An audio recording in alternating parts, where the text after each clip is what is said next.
وتولى عنهم وقال يا أسفا على يوسف وابيضت عيناه من الحزن فهو كظيم قالوا تالله تفتأ تذكر يوسف حتى تكون حرضا أو تكون من الهالكين قال إنما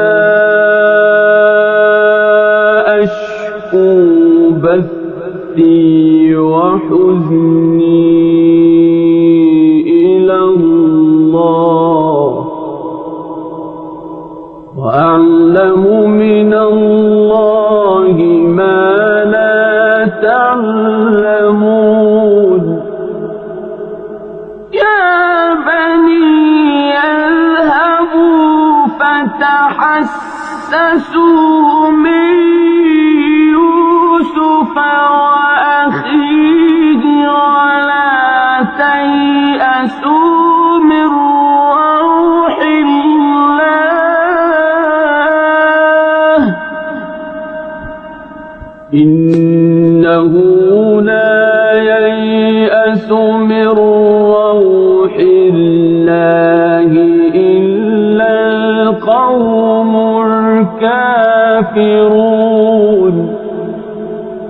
فلما دخلوا عليه قالوا يا أيها العزيز مسنا وأهلنا الضر قالوا يا أيها العزيز مسنا وأهلنا الضر وجئنا ببضاعة مزجاة فأوف لنا الكيل وتصدق علينا